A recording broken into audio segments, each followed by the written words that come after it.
in this world where customer success and customer experience is a differentiator, we know that most service providers measure Net Promoter Score to track the customer experience. And very often Net Promoter Score correlates with in-account revenue growth.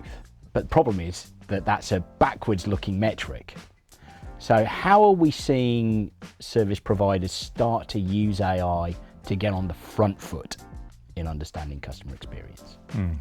As you say, Net Promoter Score is kind of see, are people happy? But I'm looking in the rearview mirror to see that from a historic survey. And there's two things here. Is one, are folks happy? And we all know that there's a high correlation with that and whether there's attrition across the client base. If you're losing clients, you've got to win a lot more to make up that difference. But we also know that happy clients are much more likely to spend more money with you. So how do you get on top of this? And actually we've developed some AI technology that delivers real-time sentiment. So every email, inbound communication for a number of our clients that are in the business of delivering great service are analysed, actually at quite a simple level, happy, sad or otherwise, or neutral. And when you roll up all of that data, you can start to get some tremendous insights as to the status of accounts and the people who are receiving those services and how they feel about it. That then can be used, one, send up a warning flag. Could this client be at risk? Are they unhappy? Is it festering? Could it fester? And two, can we galvanise the right resource to, one, improve service or go and have a conversation? And in doing that, you're addressing a problem much more real time, which I think is the opportunity here to be able to react and adapt much more quickly. But actually, the results come with it, right? So if that client wasn't lost, or you're able to sell another piece of another service because you delivered great service, then that's got to be a great outcome. I love this for a couple of reasons, James. Firstly, that point that it is near as can be real-time litmus test as to where your customers are.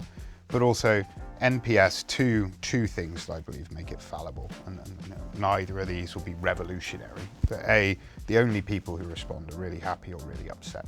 If you're neutral, they're not going to respond. The other piece that I've witnessed at some clients in the last 12 months across multiple different industries, for what it's worth, but especially in the financial services and regulated space, is we have really polite customers. Yeah, company scores 4.5 out of 5, well done. And then you read the subjective remarks. Why do I have to keep chasing you?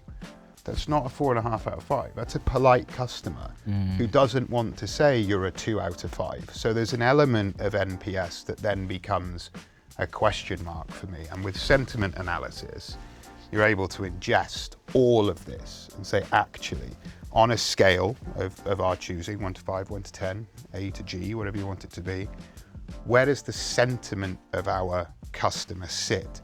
And I think then you get a much more realistic view as to where they are, because otherwise, 4.5 out of 5 in your NPS or 91% or however you want to measure it, if you're then not seeing account growth, the chief commercial officer's under fire. And actually it's just because the numbers are wrong. You've not looked at the truth behind the numbers. As you say, it's every account, every email, every piece of inbound data, every customer. So you get a complete view of what's happening. And although you're not looking at those reasons, actually it's pretty evident in the email whether they're happy or sad as to what's going on.